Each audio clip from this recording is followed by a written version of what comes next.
नाथक द्वार में जो अन्नकूट आता है ना, गोवर्धन पूजा, बड़ी मधुर कथा सुनना। तो अन्नकूट वाले दिन 56 भोग होता है, ठाकुर जी का अन्नकूट होता है। तो उस दिन श्रीनाथ जी के मंदिर में, श्रीनाथ जी के ठीक बगल में विराजते हैं शायद मदन मोहन जी, हाँ नहीं, नवनीत प्रिया तो बगल के मंदिर में, एक श्री जी के बिल्कुल बगल में विराजते हैं मदन मोहन जी। हाँ मदन मोहन जी है ना। तो श्रीनाथ जी के बगल में मदन मोहन जी, और वो नवनीत प्रिया जी भी आ जाते हैं, श्री जी बाबा के सामने आके बैठ जाते हैं।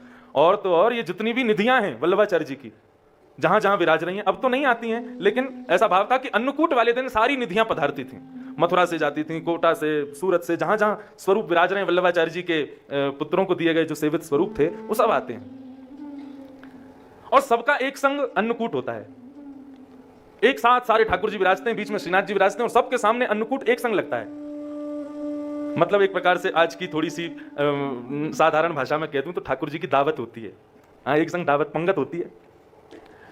अन्नकूट हो गया। अन्नकूट के बाद में गोसाई जी ने ठाकुर जी को जैसे शयन कराने लगे, तो ठाकुर जी ने अपना मुंह मुरझा लिया। श्रीनाथ जी मुरझा के खड़े। गोसाई जी बोले, जय जय, आज इतना सारो अन्नकूट पायो आपने, प्रेम सो पायो, इतने सुख से आपने सब विराज करके सब अरोगो है, अब उदास बैठे हो, कोई कमी रह गई?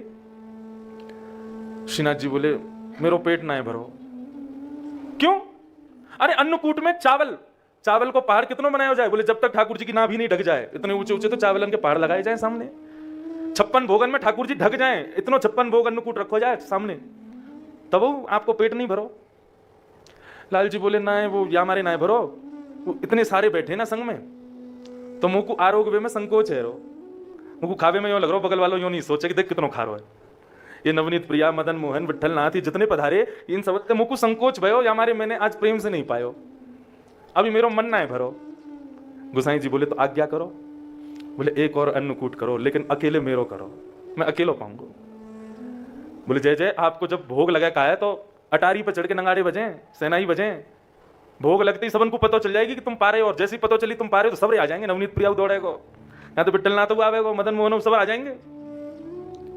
तो श्री जी बाबा कहें कि एक अन्नकूट और करो, और जो नंगाड़े और सेनाई ऊपर बजे ना, उनको कमरा में बजवाओ, ताकि उनको पता नहीं चले कि मैं आरोग्य रहूं। ऐसे भोजन प्रिय, इतने प्रेमी हैं ठाकुर जी भोजन के।